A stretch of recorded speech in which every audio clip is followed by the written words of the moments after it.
we have this idea you're either asleep or you're awake. The truth is that you're awake when you're asleep. You do both at the same time. So, Professor Colin Espie, welcome to Stress Free Longevity. Thank you very much for joining me. I think probably just the easiest place to start, if you don't mind, just giving our listeners an introduction, who you are, where you work, and what your interests are. Well, thank you, and thanks for the invitation. And it's great to be here, and I think it's an important topic for you to cover as part of your series because sleep certainly does matter. I'm Colin Espie, as you said, professor of sleep medicine at the University of Oxford, and by training, I'm a clinical psychologist. So I'm interested in the relationship between sleep and mental health and cognitive health in particular. So, I've done quite a number of interviews now with different people across exercise and nutrition, and everyone without prompting mentions sleep at some point. In the interview, which I guess is encouraging for you. I mean, we probably didn't appreciate sleep for many years. We seem to be doing it a lot more now. Is there any Mm. kind of opening statement before we get into the details about the importance of sleep? Yeah, well, I think maybe one of the things to say is that sleep's an essentially involuntary behavior. I mean, eating is a voluntary behavior, exercise is a voluntary behavior. If you don't go and plant the seeds and grow the crops and cook the bread and eat it, you've no nutrition. And equally, if you don't go out and about and do stuff, you've no exercise. Whereas sleep is something we do primarily in an involuntary basis, a bit like how we breathe. It's something that nature has provided as its medicine for us, if you like. Um, so I think that's a good way to think about it, that it's a primary provider and it's primarily an involuntary behavior, which is actually why some people find they struggle with it because they try to do it. They try to get to sleep, when in fact you can't breathe by trying to breathe, and you can't sleep by trying to sleep. Fantastic. Well, look, we like to start with a little bit of the science, if that's okay. Now, sleep would seemingly have been a bit of a mystery for many years. I presume we know a lot more now. So, what does the latest scientific kind of research tell us about sleep? Let's start with why we do it and what are the key benefits of it. Well, there's multiple reasons why we sleep. One, for example, is that it's during sleep that the brain's neurotoxic waste is cleared from the body. So it's nature's janitor, if you like. We need sleep in order to synthesize protein. We need sleep in order to regenerate cells. A lot of people might not realize that a rest is not as good as a sleep, because it's during sleep that cells are regenerated. We need our sleep for immune function, that is infection control. And I think we've all experienced that after a good night's sleep, we often feel so much better. And that's because of the work on immune signaling, we call it, that's happening during sleep. And of course, we need our sleep also for our mental and cognitive health. Mental health, I mean by that to reset our emotions, to regulate our emotions. And we've all experienced that in our own lives or with our kids. Things will seem different in the morning, and cranky kids often need their sleep, don't they? And we know also now that a fascinating line of research that we consolidate our memory during sleep, not during wakefulness. So a way to think about it, Owen, is that, and this may seem a strange thing to say, but sleep is probably the preferred state of the brain. If our brain had a choice, it would rather be sleeping. Well, let me rephrase that. It would rather we were sleeping so that it can go on with all its work. Because during the day, we're spending energy, time, activity. We're using all the good resources that our sleep has given us, and we're replenished at night in order to be able to function of quality of life. Would you mind just taking us through a little bit about how sleep is actually working? Probably our instinct is that you're either asleep or awake, and that sleep is a thing. But actually not sleep is not. Sleep is a set of signals and processes in multiple stages and phases. People will be aware of REM sleep, rapid eye movement sleep, which is when we're dreaming, which is a light form of sleep. But people might not realize that during dreaming sleep, you're actually paralyzed. Your body is essentially paralyzed, so you can't really act out your dreams. Um, so you get these different kind of signals happening. Brain activity during REM sleep is very like brain activity during wakefulness, but our musculature is essentially paralyzed. And we spend about 25% of our night in dreaming sleep and REM sleep, and it occurs in cycles every hour or so across the night. And the rest of our sleep is non-REM sleep, which is again a mix of three different stages: stage one, two, and three. Um, Stage one and two being light sleep, and stage three being deep sleep. And do you know, and a lot of people say, "Well, I want the deep sleep, please. Give me the deep sleep. That sounds what I want." But actually, a healthy young adult only spends probably less than 20% of the night in deep sleep. That's normal. And once you get to my age, which I won't disclose publicly, but you probably only get somewhere between 5 and 15% of your night in deep sleep. Most of our sleep across our lifespan is not spent in deep sleep, it's spent in light forms of sleep. That's because all these different parts of sleep are doing something for us. Would you mind even just giving us a little bit of insight into what's happening in each of those stages? So when you fall asleep at first, you go into a light form of sleep called stage one sleep. And that's the stage at which you get the elbow, and you just fell asleep there and you say, "No, I didn't." Kind of thing. Yeah, it's that kind of transitional state. And then you go into stage two sleep. And stage two sleep occupies about 50% of the night. It's a light form of sleep, and it's got different signals and processes occurring in it, which you can measure on something called the EEG, the electroencephalogram, um, which measures brain waves, brain activity. And you can see all these different mixed signals taking place. And some of these are associated with memory formation, and some are associated with emotional functions and so on. So you've got this stage one into stage two, but you quickly fall into stage three or deep sleep in the first part of the night. That's when you get most of your deepest sleep. After an hour and a half of sleep, you've had pretty much all the deep sleep you're going to get. And you then begin to get the cycles into rapid eye movement sleep, and back into non-rapid eye movement sleep. Do you get your transitions across the night? It sounds a bit chaotic, but it's actually highly structured and very consistent from person to person. I presume having different types of sleep, there are obviously reasons for that. I mean, nature's pretty good at creating what it needs. So I presume different things maybe happen in each of those stages. Is that something that we fully understand yet? And I've heard that some of that changes as we age. Do you mind just giving us a little insight into that? Yes, of course. Well, parents of newborn kids spend a lot of time trying to get them to sleep or get them back to sleep, don't they? Um, but actually, even the child at that age who's not getting all as much sleep as some others are still getting rather a lot of sleep. A newborn baby will probably sleep somewhere around 18 hours of 24 hours. You might think, well, why is that? Why so much sleep? Well, it's because there's so much new learning taking place. The brain needs to have all these components of sleep and have them in abundance in order, for example, for growth hormone to be secreted during slow wave sleep, which is deep sleep, and a newborn baby gets a lot of deep sleep. Needs all the REM sleep in order to be able to function cognitively. It needs the different signals within sleep in order to execute all the different developmental needs that a baby has physically, emotionally, cognitively, and to grow up strong. Um, of course, you might think, well, once you're grown up, why do you need your sleep then?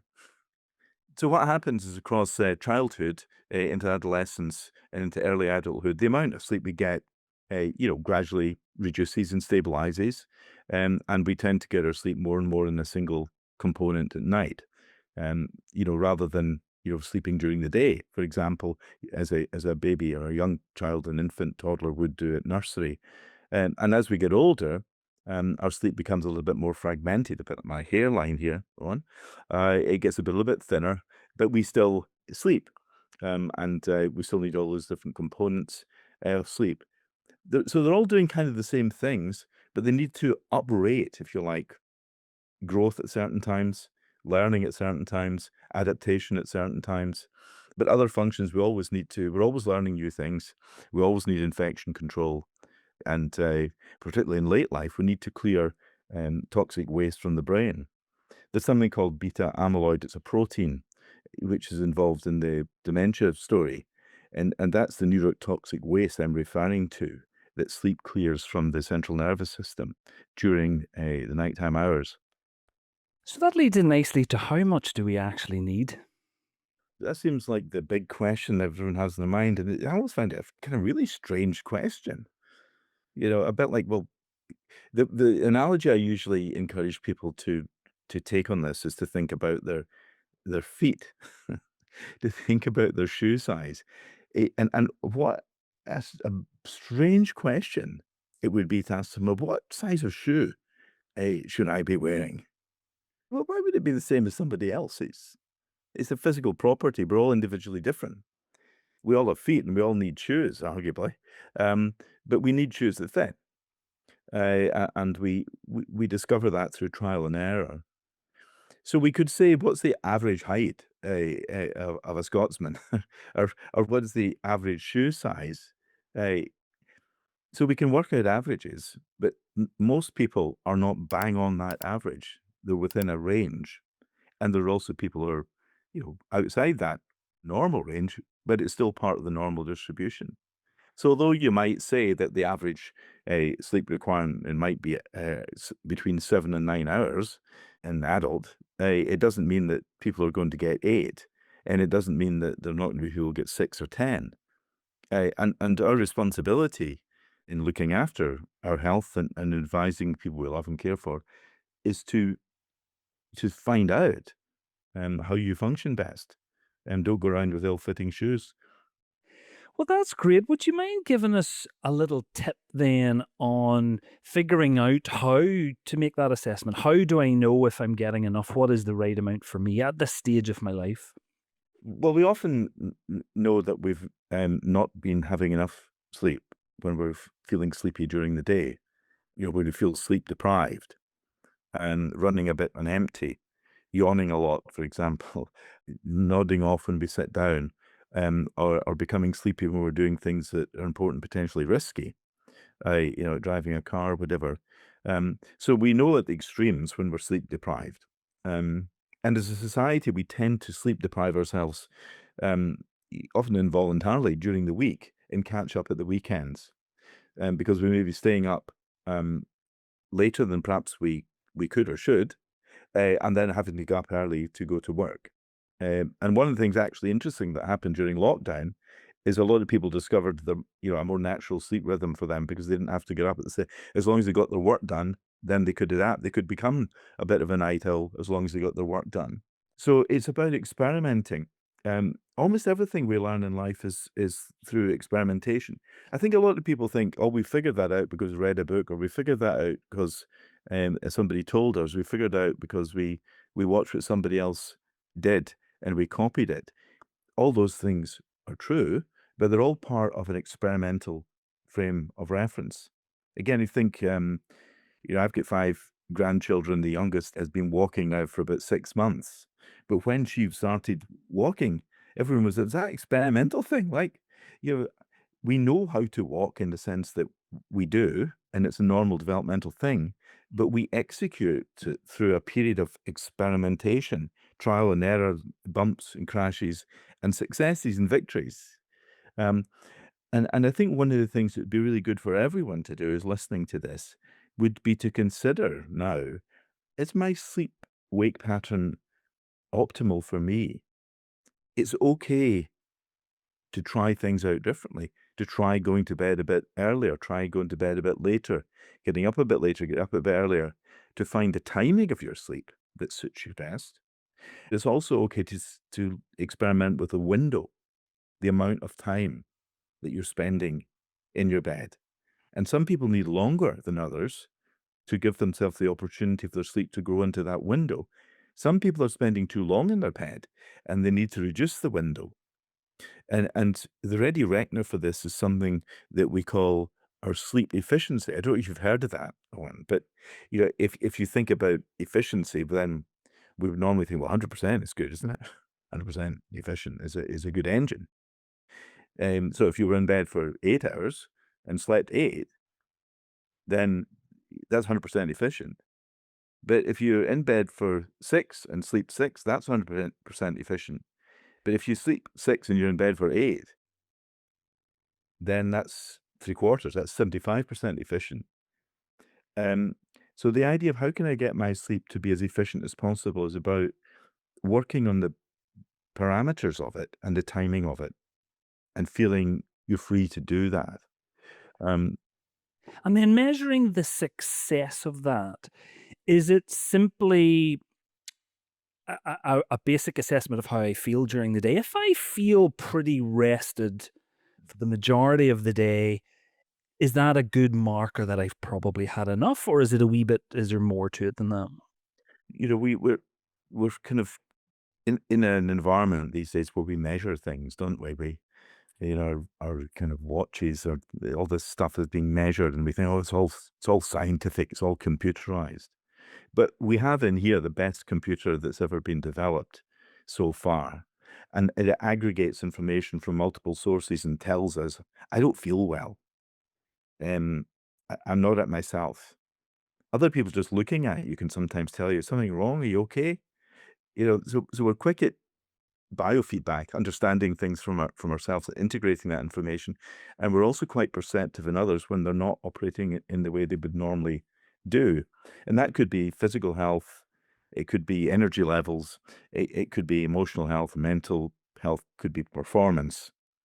But we should be looking for those kind of signs and symptoms, if you like, in ourselves, which encourage us to see what is healthy and what's not healthy for us. Um, um, you know, you're interested in nutrition and exercise, and sleep is part of that kind of triad of things we can do for ourselves. So we can experiment with our diet, we can experiment with our exercise regimes and the timing of them.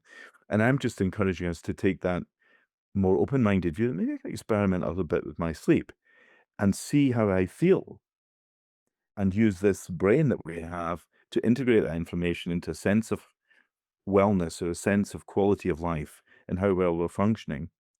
And of course, the symptom that stands out for us as individuals may differ as well. That may be this is how I know that I'm not well. This is how I know that I'm not had enough sleep. Um, but we need to try and put behind us this idea that it's somehow to be recommended or somehow honourable to try and live your life on empty, with as little sleep as possible, because without your sleep, you don't get your quality of life. You just don't get it.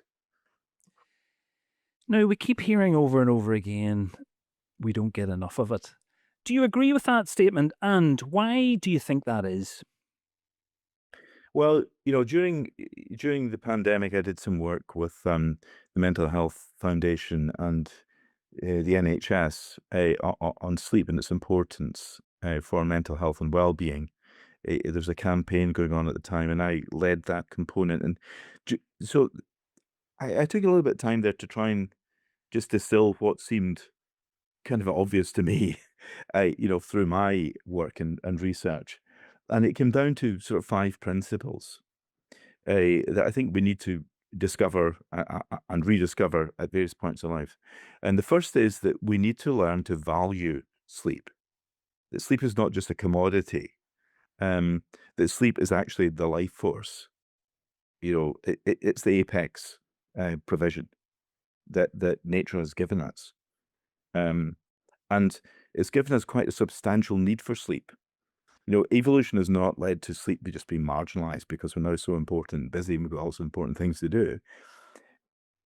Nature has prioritized that. If you want to do those things, you need your sleep because it's the fuel to deliver that. So this idea of valuing our sleep and understanding what are the things in life I value and who are the people in life I value and where do my activities relate to demonstrating value in those areas of my life and in relation to those people.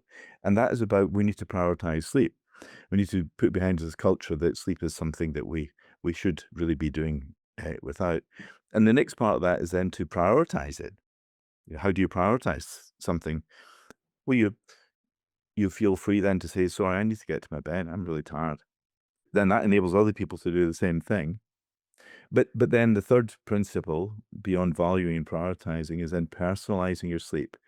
So it's about taking time to discover what is the right sleep pattern for me at this point in time. We've covered that a little bit. And then beyond that, it goes into trust. And I think that's probably the key thing in all this, that sleep is not something you can switch on. I qualified clinically in 1980, which is some years ago. I've yet to meet anyone who's able to get to sleep. I've only ever met people who are able to fall asleep. You can fall asleep. You can't get to sleep. It's something you need to be able to get into a pattern in your life, and it becomes a part of an implicit trust, and it happens, and not over-engineer it in the sense of you get under the bonnet too much, because that disturbs it. And a bit in the same way on that, we hyperventilate when we get panic and we try to over control our breathing. It's not really designed for that. I said right at the beginning, um, in an opening statement, that sleep is an involuntary behavior. It's something that happens to us. Uh, and the last piece is about protecting it. That's a logical consequence of all these other things like valuing and prioritizing, personalizing, trusting. This is something precious, and we should be protecting it.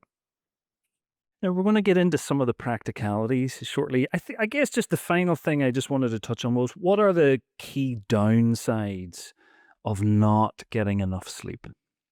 Well, the key downsides of not getting enough sleep are that your health, your physical health, and your mental health will be impaired. I mean, it doesn't surprise us nowadays if you say, well, if you don't have a good diet, I, you don't have a good exercise regime, if you don't look after yourself physically, you're putting yourself at risk.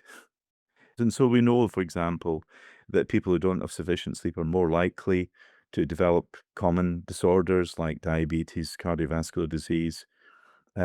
People who have got an established sleep problem are twice as likely to develop depression for the first time or to relapse in bipolar illness. You're more likely to become emotionally dysregulated with insufficient sleep. You're more likely to make impulsive decisions, make error of judgment, have accidents, falls, fractures, and you're more likely to make poor decisions confidently because if we don't have enough sleep, it's a bit like a dose-related effect in alcohol. You become more impaired, but you become less aware of how impaired you are. Um, and some critical situations have been, um, major disasters have been caused through sleep deprivation. Exxon Valdez, 3 Mile Island, nuclear disaster, Chernobyl, all of these things had sleep deprivation implicated as a causal factor. And part of that was because people's judgment of their own functioning is impaired. Your baseline shifts, I think, is the way to think about it. You don't realize because it's being degraded over time. So there's lots of good reasons, to focus on this, but this is not a ministry of no fun kind of broadcast. This is about, but we can do something about this. This is a malleable thing that we have throughout our whole lives. We can experiment with it. We can improve it. We can adjust it. We can try to optimize it, but don't underestimate the importance of it. I think a lot of people have an unhealthy interest in trying to improve their sleep because they try to almost like closet it into a component of their life because they don't value it, because they value the rest. I want to live my life. I don't want to spend it in bed sleeping, and I want to get out and do stuff and be busy and be productive. And well, that's how you do it. You can't outperform nature, mate. You just can't do it. Which I think leads us on perfectly to the practicality. So, if you're someone listening to this and you're thinking, oh, maybe I don't get enough, I'd like to get a little bit more, what does the science show? What, in your experience, would be the key kind of things that we should be doing in order to kind of promote better sleep? I think the first thing I would say, Owen, it's really maybe a kind of little mental gymnastics here. You say behavioral things. This is more of a mindset thing. To see sleep as a cause, not a consequence, I think is the first thing I would say. I think we spend a lot of our time thinking that I'm not sleeping well because, uh, you know, um, someone goes along to the doctor with, chronic pain or not sleeping. Oh, you can't sleep because you get chronic pain. Oh, you can't sleep because it's the menopause. You can't sleep because you're depressed. This is just bizarre because sleep is fundamental. It's an addressable issue in our lives. So we need to begin to, rather than see sleep as a consequence of something else and be trying to deal with illness entities and things like that, hoping that our sleep will improve, we need to begin to think about how do we optimize our sleep? How do we improve our sleep in order that, we're able to function better? So a focus on sleep health to maintain, promote that. Um, it's fascinating actually that in secondary schools, for example, there's lots of teaching on most health topics, but there's very little on sleep. Because I don't think about that. I understand about exercise and diet and all the rest, but sleep, that's you know. So we need to be a positive focus on sleep as a provider. Would be my first piece of advice. And secondly, to see that as an optimistic position from a population health point of view. And why do I say that? Because sleep is a relatively stigma-free topic. If we were to improve the health of the nation by saying, yeah, I think maybe you should lose a wee bit of weight, or think about your diet, or you should exercise a little bit more. There's a sense of kind of sort of prodding at people, poking at people, or because I think there's a lot of collective guilt around our health behavior in society as a whole. And a lot of public health messaging is about taking more responsibility. And I think a lot of other health messaging is about people with particular conditions. All this is good, by the way. Um, but there's also all these people who don't have those conditions. Whereas everyone sleeps. Everyone needs sleep. Everyone must sleep. And everyone can sleep. And everyone can sleep better. And when you speak to teenagers or speak to people about sleep, or if I'm at a dinner party, and you get 20 people around the table and you're finding out what everyone does, they all kind of lean in. Oh, you sleep? Huh? That's interesting. They don't go, oh, you work with addictions, or you work with, yeah. So it's not about, let me talk about your confidence. So let me talk about how you're feeling of, you know, um, let me talk about your diabetes. So let me talk about your weight management. A lot of people sort of lean out from that, whereas you can lean in on the subject of sleep. And I think if we see it as something that is an enabler, as a provider, that we can work with, if you like, and try and improve, then the downstream consequences of that are enormous potentially to our health. Not least also to our weight, because people who don't sleep well gain more weight. There's a relationship between sleep and metabolism. Um, so it's a positive provider. So a pro-sleep approach would be the first thing I would encourage people to take. I mean, thinking about behaviors, so I'm thinking I could maybe do with a little bit more sleep. So what kind of steps should I take? What behaviors should I adopt? What habits should I maybe implement? Which ones are maybe science or evidence based and worth kind of focusing a little bit of effort into? Generally speaking, people prepare for bed, don't they? There's a set of preparations that we make, you know, geographically within the house, you know, in terms of, changing our clothes into bed clothes, or we brush our teeth, we wash our face, we go through routines. And these are behavioral routines that we go through. And those become naturally related to the next thing. So we brush our teeth because we just took our shirt off. We wash our face because we just brushed our teeth. And these are just automatic sets of behaviors that are routines. We don't think about them. You and I are speaking just now, and we've no idea what we're talking about, really, in the sense that it's much more spontaneous, and we're not overthinking it and overdoing it. But in relation to sleep, we go to bed um, completely unprepared mentally. And I think this is something that we could do that'd be very, very different, that we put the day to rest before we go into bed. I think it's a modern, well, not just a modern problem, but it's certainly part of the modern problem, that people are busy, busy, busy. doing things, preparing for the next day, getting the kids, packed lunch made, or, tidying up the kitchen, or um, whatever it happens to be, or catching up on things that we think are imperatives, like watching another episode in some banal television program. We cram all these things in, but we never prepare for bed mentally, in the sense we haven't down-regulated all of thinking from the day. We haven't thought, "How did today go? What did I think about that? What did I do? What have I got on tomorrow?" Thinking ahead to the next day. So another behavioral thing you could do is sit down, for 10 minutes at some point in the evening, and just download the day, review the day, and consider what actions you would take on anything that are loose ends. One of the things I often do is give patients a little bit of string or a little bit of rope that's got loose ends, frayed ends. I say, "How'd you stop that unraveling?" And they say, "Well, you just tie a knot in it." So you need to kind of tie a knot in the day before you go to bed. And you need to have a little bit of thought about the next day, not just about the packed lunch, but what you've got on the next day.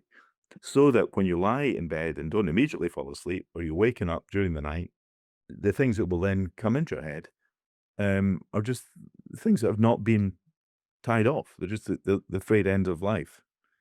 So 10 minutes in the evening, tie off the loose ends, and think of it in the same way as you wouldn't consider going to bed fully clothed. You'd make a preparation for that.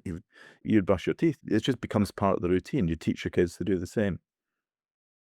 And then speaking of routine, is it very personal? I presume to a degree it is, but are there certain key kind of habits or routines that would benefit the majority? Another key thing is you never try to sleep. So trying to sleep is like an amber flashing light that quickly turns to red. Um, so if we put a little competition out in your podcast on, we're going to give £100,000 to the listener who can fall asleep fastest tonight. You incentivize trying to get to sleep. You find that people can't get to sleep. We fall asleep in the context of abandoning wakefulness. We fall asleep in the context of struggling to remain awake and then giving up being awake. That's how we fall asleep. So the piece of advice I'd give everyone there is never try to sleep. Because if you do try to sleep, you'll find you remain awake. And probably most of your listeners will say, "Oh, that makes sense to me." But how do you then try? How do you actually do that? Well, you do that actually by trying to remain awake in a relaxed state with the lights off. Um, just try and postpone sleep. Just try and keep your eyes open, and eventually you'll have to give up. And then you'll be able to say to yourself, "Well, you're allowed to turn over and go to sleep now if you want." But it's a falling process. It's not a getting process. And I think, if you combine these things I'm saying together as the pieces of advice, if you like, we've covered experiment with the amount of time you're spending in bed. If you're spending too long in bed, you're going to struggle to sleep through a window that's too big. Try and get the window that's right for you. Try and get the timing of it right. If you're more of a night owl, you'll be more likely to be a later sleeper. If you're more of a morning person, you're more likely to be an early person.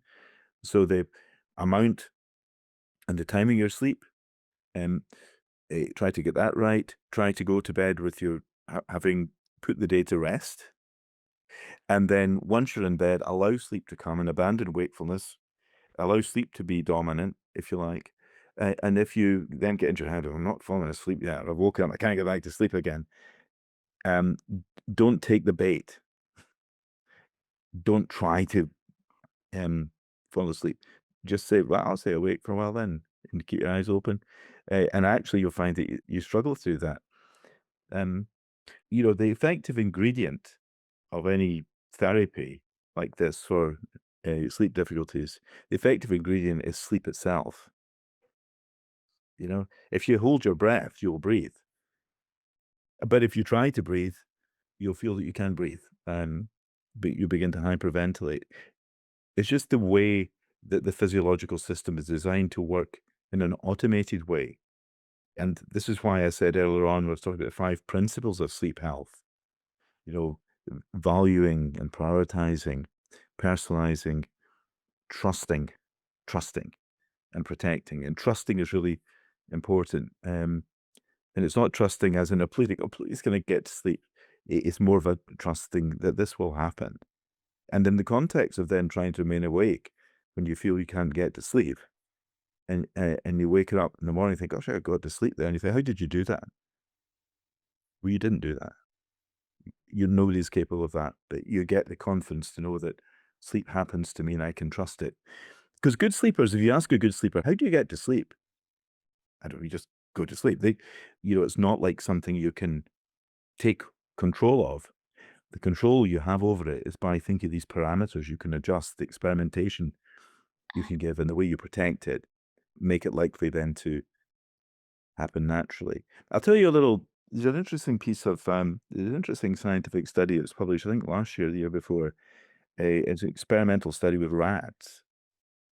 Rats have a very and kind of routine that they go through, and it's a nesting routine, and it involves a certain amount of grooming as well. And it's just a natural thing that they do. And you've probably seen your dog go in a circle and whatever before it lies down, cooties into sleep.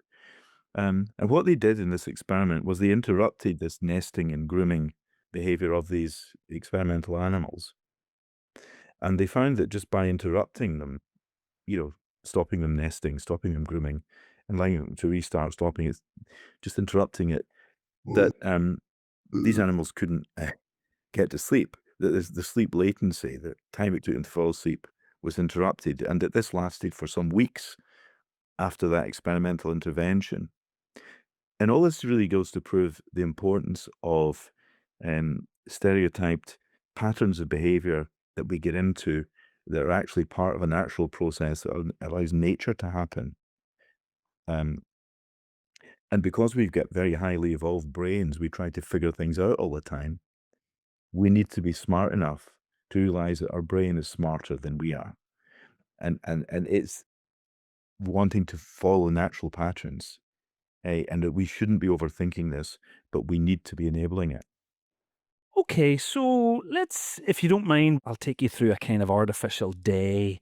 We'll maybe talk about some of the kind of scientifically proven habits or behaviors. So, anything we need to know about during the daytime that would promote sleep? In the morning when you're waking up, most of us experience something called sleep inertia, like getting going, that transition from sleep into wakefulness. Now, you think of it, you've just had your whole quota of sleep, right? You've had however many hours of sleep. So you're kind of satiated. You shouldn't need any more sleep, but you're waking up feeling sleepy, don't you? So yawning and stretching is an activation process, and not all animals do it. We don't realize we do it, but we could actually do it more deliberately. And that helps us to immediately get started during the day. And I think the other things we can do thereafter are generally what we call behavioral activation strategies. And, you getting ourselves up, getting ourselves dressed, getting ourselves out, getting ourselves into daylight. People will have heard of the body clock, the circadian rhythm, which is a sleep-wake cycle, but it's, all of our organs follow a circadian rhythm process. But in terms of alertness and wakefulness during the day, the alerting signal is ambient light, is daylight. So we should be getting up and out and into daylight so that we're, if you like, at our most alert. And it flushes out any residual melatonin in our system, which is the nocturnal sleep hormone. Um, so getting going, and a lot of people talk about this, breakfast being the best meal of the day and all that. I think a lot of this is about grabbing hold of activation and grabbing hold of readiness to do whatever it is you're going to do during that day. So it starts with yawning, stretching, getting up, changing, dress, get out, something to eat, whatever, get out, um, and follow your plan during the day. Now, of course, we've talked about sleep as being a kind of mixture of stages and phases and depths. rather than just a single thing. And wakefulness is a bit the same, isn't it? It's not as if I'm wide awake all the time, I'm really on it kind of all the time. So there's variations in our attention, in our alertness or vigilance, and sometimes in our wakefulness or consciousness during the day as well. So I think we need to be aware of what moderates or modifies that for us, and when are our times when we're most likely to be vulnerable to feeling sleepy, for example. Um, I'm not necessarily saying that people should be having a nap during the day, but we should be aware of variations in our alertness levels, and when we need some time to recover and rest, take time out. Because when you feel fatigued, the best thing you can do is activate. When you feel sleepy, the best thing you can do is have a nap. And you need to be able to differentiate tiredness, fatigue, weariness from sleepiness, risk, lack of vigilance, and potential risk to self. So managing our fatigue profile and our sleepiness profile during the day is again something that I think could be a little experiment for everyone to look at, and then look at the data you get back from that. If you're finding I actually feeling I need to nap a lot, I'm nodding off, or I'm struggling to stay awake, I'm drinking a lot of coffee in order to keep myself awake, then you maybe want to consider, are you getting enough sleep at night? And, think about how the two things interact with each other. But again, it's a matter of routine. We're creatures of habit. All creatures are creatures of habit. And we need to benefit from the upside of that rather than seeing that as necessarily a downside. And having a kind of sense of what one might call biofeedback operating in our, that is understanding our bodies, understanding our emotions, understanding our energy levels, and how they'll be influenced, and the things that we can do that influence that, like having a break, having a drink, having something to eat, um, doing something active, or indeed having a nap if need be. Okay, so what sort of things? I mean, obviously, sleep, like everything in life, is extremely personal, and we're all very, very different. But if Mm. someone was listening and wants to experiment to find what works best for them, what are the kind of the key things that they should maybe focus on? I guess. I think maybe three things. One is, what are the levers that might be there in the daytime?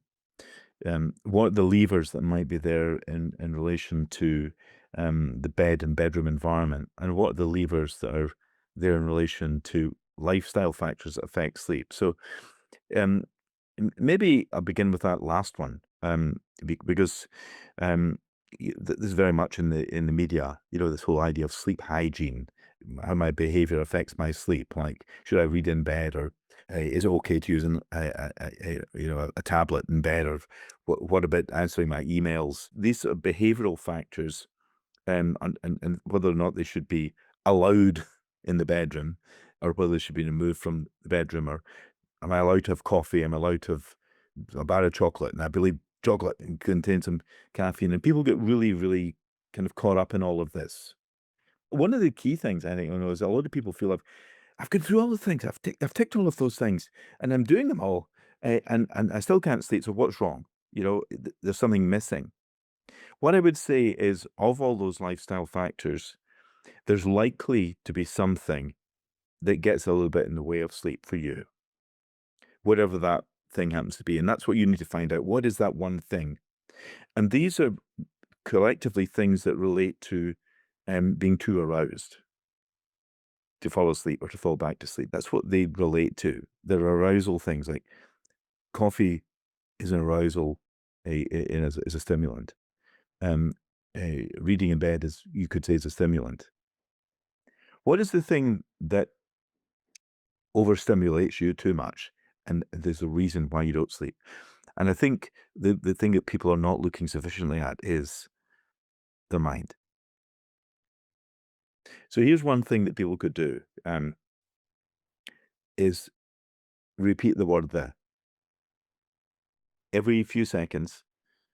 When your mind's active and you can't get to sleep, um, repeat the word "the" every few seconds, maybe 4 or 5 seconds, because by using that word, just repeating it to yourself, it blocks out other thoughts coming into your mind. Do you remember, Owen, having a telephone directory? People that you're listening to this will remember you used to have to think of a number or find a number, and then the telephone directory was here and the phone was over here, and you've got to dial that number. And so that in order to dial that number, you've got to get in your head and onto the dialing onto the pad. And it's almost impossible to do, to remember, 7 digits or something like that, because our mind needs almost all its effort to concentrate on something as specific as that. And what some research has found is that by using the word "there," you can form a blocker in any other mental content getting in, because the word "there" doesn't mean anything. And the repetition of it helps to block out this extraneous, mental stimulation, emotional stimulation. So that's something for people to try that may never have tried before, is find a blocker for the overstimulation that relates to these kinds of lifestyle factors. But find the one that's right for you and don't panic. You think, well, I can't find anything. One of the reasons you won't be falling asleep, you won't be able to get back to sleep, is because your arousal level is not down regulating sufficiently, and you use something to help it down regulate. And it might not be that it's caffeine that's keeping it high, it might be something else. And the most likely candidate is your own mind. We spoke earlier about trying to put the day to rest before you go to bed and try to prepare for the next day, so that, if you like, that pressure to arousal is reduced, or that curiosity to think, how did today go, or what happened tomorrow, or that sense of, well, I need to think about that, or that loose end. Could put that to one side, but just use the word "there" as a blocker. Is called articulatory suppression. If people can look it up in the literature. So that would be one thing that relates to that aspect of sleep hygiene that people might not have thought about. Then the bedroom environment needs to be conducive to sleep.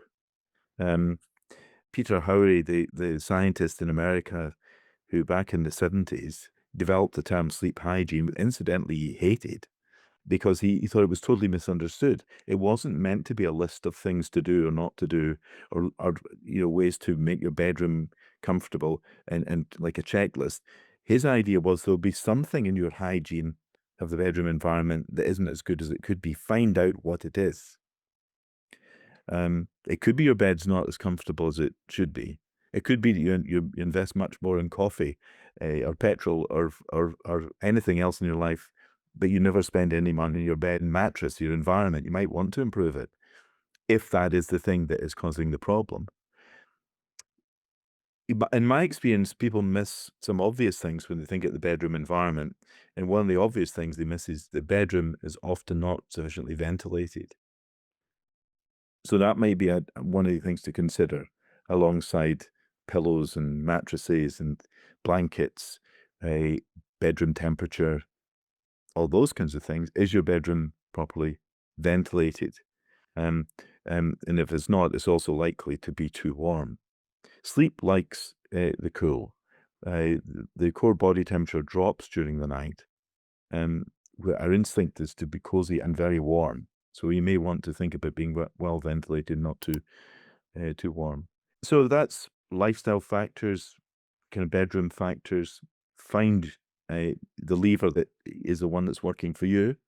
And then during the daytime, I think it's a lot to do with, as I mentioned earlier, just trying to differentiate between the need to rest and the need to activate the fatigue dimension. Because of what we do across the day is we go through various cycles of activity, and then we stop that activity, we take the next activity, and we do that, and we have breaks in between, and all that's good. But also just to monitor the extent to which we might feel sleepy. And the key question to ask yourself is, do I fall asleep? Or do I feel a tendency to fall asleep or feel excessively sleepy during the daytime when I'm busy doing something? Or do I actually have micro sleeps during the day? That would be the key thing to be considering. And if that is the case, then potentially you're not getting enough sleep at night, or you may even have a sleep disorder of some kind. So think about the daytime, think about lifestyle factors that have influenced sleep, and think about the bedroom environment, and find a candidate in each of these areas that you could be working on. So I'm very conscious of your time, and it's a big topic here. So there's a few that we're going to just go into, if that's okay, just nice and briefly. Um, Medications, Mhm. are they helpful? Are they helpful for a short period of time? What's your kind of general take on medications to promote sleep? Well, the evidence is that medication should be the second line therapy for insomnia. The first line therapy should be something called cognitive behavioral therapy, which has a lot to do with some things we've been speaking about already, about dealing with a racing mind, getting into good patterns, and not trying to sleep. I'm not against medication. I think medication is filling the gap in provision of more a psychological behavioral model, because it's generally not available to the extent it should be. Any sleep myths that you would particularly like to address or debunk, let's say? You hear this thing about, an hour before midnight is better than an hour after midnight, and this kind of thing. There's an element of mythology around that, but I mention that because I think it takes us to an interesting area, which is discover your natural chronotype. That is, are you naturally an early bedder, early riser? Are you naturally a late bedder, late riser? And we call this chronotype, or being a night owl or a lark. Because I think that's really quite important. And in modern society, we probably don't pay enough attention to it. Um, these individual differences are partly what makes a society. The fact that people are better adapted to night work or early morning alertness than others, whereas we tend to try and make everyone the same, conform. Um, so there's an element of a myth about it, but it does help us to realize there's an important underlying truth, which is about individual differences in our chronotype there. And so people should have a think about that. And again, they can experiment a bit with that.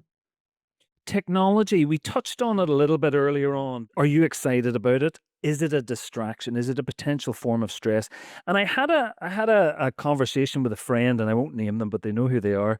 Mm. And they were very much they like to know the Yeah. detail of their sleep, and I tried to suggest that maybe just how we feel is probably a better representation rather than the numbers, but maybe I'm wrong in that. But Mm. I don't know what your thought in. There's a big explosion in sleep technology. Is it helpful, ever helpful, or what's your thoughts? I think, when you consider that people are trying to quantify their world and themselves in some way, it's good that sleep is part of that, in terms of you can measure your calories, you can measure your steps, you can measure you're this, you're that, the other. So, I would want you to be able to measure your sleep. But I think the best level at which to measure it is in terms of your pattern. The macro structure, shall we say, when you're going to bed, when you're getting up, and this concept of sleep efficiency, which I mentioned earlier on, what proportion of your night are you managing to sleep versus remain awake? I think it's unhelpful, generally speaking, to be trying to understand the substructure, the microstructure of sleep, amount of deep sleep or light sleep, and so on. I mentioned earlier on that we spend most of our lives in light sleep. Deep sleep's a fairly rare commodity, but people may think it should be more abundant. So I think that can lead to an unhealthy interest in sleep, as if you're constantly measuring your blood pressure or constantly look at your respiration rate or oxygen saturation. This would not be helpful. And there is something called orthosomnia, which has been recognized in the scientific clinical literature now, which is sleep difficulties arising because people are overanalyzing the sleep data. So I think at the right level, Owen, it's helpful. But at this microstructural level, I think it's often unhelpful unless it's a medical test. And of course, a lot of these devices, in fact, pretty much all these devices are toys or sleep toys. They're not really got an evidence base for somebody who's got a sleep problem. And the same conversation I had with this person, they were interested in their the time spent in each of the different stages of sleep. And they felt that there was potentially a way to modify through behavior. If I know that I'm getting so much deep sleep, I can maybe do something to modify that. Mhm. I would have thought that that was outside of our control. Is there any control to a sleep, or do we just fall asleep and let nature decide what we need and how much of each type of sleep we need? I think sometimes people's intentions are very good here because they're trying to be as healthy as they can be. I don't think that you can outperform human nature. If people are overthinking it when they're wakeful, they may also be overthinking it when they're asleep. Um, we have this idea you're either asleep or you're awake. The truth is that you're awake when you're asleep. You do both at the same time. Let me give you one example of sleepwalking. When people are sleepwalking, they're clearly awake and asleep at the same time. They're walking around the house, they can see, but they're clearly not awake properly. And some of the interesting research done on insomnia recently is demonstrating that the problem with insomnia is that people are awake and asleep simultaneously. And that may be a very difficult thing for people to grab. But if people have a tendency to become obsessive about things, they're more likely to process a lot of thoughts and emotions during their sleep, which will then degrade their sleep, even although they're actually asleep. And they will wake up feeling not as refreshed as otherwise they might do. So I would encourage people not to go down that particular line unless or until it is really proven by science that this is a helpful thing to do. For most people, it's an unhelpful pursuit to go into the microstructure level of things. And of course, people are prone also to be led a little bit by the industry, or the industry is trying to say this is important, this matters, when it perhaps doesn't. So today was primarily, I guess, thinking about how all of us can improve our sleep a little bit. But Yeah. there are, of course, some special circumstances. Do you mind if we just run through a few of those, just to pass a little bit of comment or some extra considerations, if that's okay? So we've touched on the insomniac. What is Mm. the difference, and what things should an insomniac think about? Well, people with insomnia have got a chronic problem that is occurring quite frequently. So insomnia is a difficulty getting to sleep or returning to sleep that's occurring 3 or more nights per week for 3 months. But the actual experience that people are having is something that everyone has from time to time. It's just having a lot of it, and it's carrying on when you've got insomnia, and it's often to do with the brain being somewhat hyper aroused, so it's difficult to down-regulate yourself back into sleep, and it's partly also getting things out of a pattern. You've lost your pattern, and I've also mentioned the sort of cognitive overload that people have, and they're overthinking things. So the treatments for insomnia are mostly based around cognitive and behavioral therapy, and they correct all that. It's a solution. It's a very evidence-based solution, and it gets sleep back on track again. And it's the most common sleep problem that there is, without a doubt, in men and women of any age. Let's talk about the night shift worker, something close to my heart. I know it's a big Yeah. topic, but just Yeah. what would be an overarching message for night shift workers? Well, I think for night shift workers, you're operating against your own clock. So therefore, what you're experiencing, it kind of makes sense. That you could be struggling during the night to remain awake, and struggling to sleep when you come off night shift in the morning, because normally that'd be a time of your peak alertness.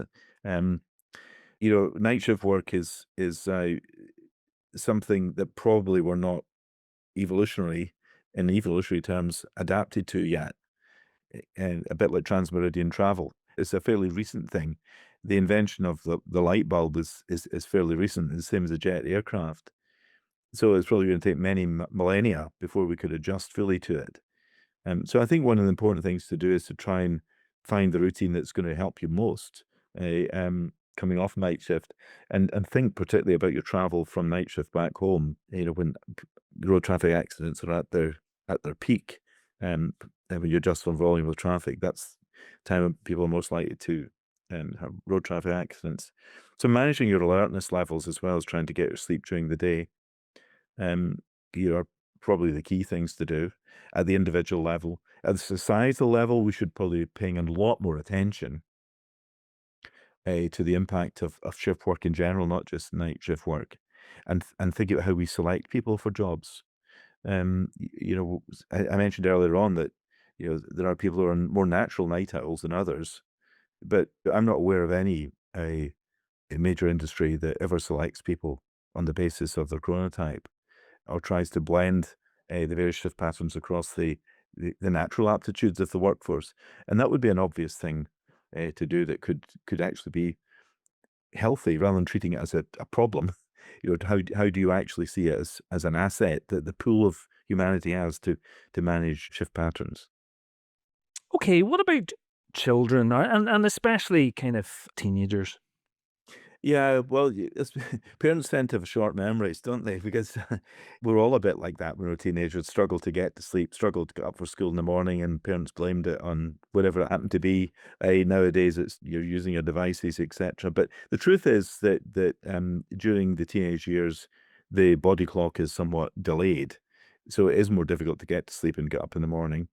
And I think there's a natural opportunity, therefore, to introduce into the secondary school curriculum a study of sleep and circadian rhythms so that people can begin to understand what's happening here. And in Oxford, we actually developed a teen sleep program to try and address a lot of this, and we've got educational materials that could be adopted in schools. We need to take it away from being a battleground, I think, on between parents and children, and to see it is what it is, and how do we adapt to it. My main piece of advice, if any government ministers listening, would be don't have school leaving examinations in the mornings because teenagers are generally going to perform better. You'd probably increase educational results at school leaving exams for teenagers if you had all the exams taking place in the afternoons and none in the mornings. Anything you would like to say about women and maybe in particular the menopause and sleep? The most common sleep problems we see are in women of middle age. So therefore, it is a vulnerable time for sleep. And some of that's to do with patterns in arousal and sleep-wake changes. And some of that is related to factors which could be hormonal. They could be to do with temperature regulation, and that's very important during sleep at night. But also important to know is that most of the research that's done on insomnia is done on middle-aged women. And so therefore it is also possible, despite these limitations, intrinsic limitations to solid sleep during the night, it is also possible to address insomnia difficulties using cognitive behavioral therapy because it gives people tools not just to solve a problem, but to manage it better. I think people should be encouraged rather than think, oh, I can't do anything about this. And finally, older age. And I guess in particular, well, not in particular, but as a knock on of that is the getting up in the middle of the night to go to the toilet. I presume these are natural phenomena that are hard to kind of mitigate, but any kind of advice on that? I think first of all, it's okay to do that. Obviously, it's a particular contraindication for using sleep medications to solve sleep difficulties because you're more likely to have a fall or a fracture. You're on sleep medication independent of whether you get insomnia. So they both contribute to a likelihood of nighttime falls and fractures, which arise just because you get out of bed. Um, so managing this as carefully as you can, make it okay to get up, making sure you've got a way to put a light on. And I think perhaps, there may be some things to mitigate this could be to do with more bladder loading exercises and retraining. Our instinct is not to drink so much because then you won't need to get up to pee so much. But if we get into the habit of not drinking so much, then the bladder loses its ability to regulate as a muscle, the sphincter muscles. So I think there's something also about being able to retrain your bladder to be stronger.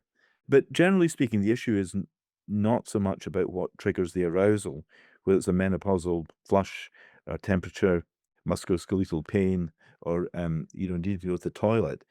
These could be very temporary interruptions to sleep. It's why they become difficulties in returning to sleep is the main issue. And again, with all these conditions or these normal developmental things, the cognitive behavioral approach has proven very effective in helping people to return to sleep much more quickly. It doesn't necessarily mitigate becoming awake, but returning to sleep rapidly is very important. Professor Colin Espie, thank you so much. I'm very conscious of your time. I know you have another appointment now. Just As a final parting Mm. message, anything that you would just like to re-emphasize for the listeners? I think the thing I would encourage people just to consider is that um, nature has done right by us. It's put something at the center of our lives, from the moment we're born, in fact, even before we're born, right through to late life, which helps us to regulate and provide for day-to-day function. And that is our sleep. Our sleep-wake pattern is part of the rhythm of our life, like our heartbeat. Um, okay, sometimes it may miss a beat. Sometimes it may need a little bit of corrective action. Sometimes we may need to go and speak to somebody to try and get some advice. But we should also be able to relax in the knowledge that um, this is something that, in the main, is providing for us, even when it's a little bit upset, that it's not letting us down. And we need to trust that our sleep pattern kind of wants to get back into its rhythm. It's its natural place. Um, yeah, we need to try and facilitate that. We need to try and not block that. We need to value that. And above all, we need to trust it to happen. When you think about the animal kingdom is not sleeping well because it doesn't have an iPhone. The animal kingdom is not sleeping well because it's avoiding coffee. The animal kingdom is sleeping well because it doesn't think about it. And one of the downsides of having a highly evolved brain is that we do tend to overthink things, and we do tend to want to get on the front foot of action with them.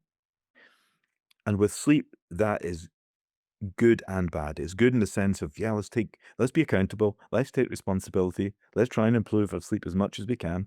Let's value it and prioritize it on all that good stuff we've been speaking about. But let's be smart enough to know that we can't outperform this thing called sleep.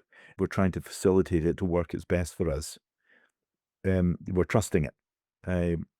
And if we trust it, it won't let us down. I think that's a wonderful message to end on. Professor Colin Espie, thank you very much. Pleasure. Absolute pleasure.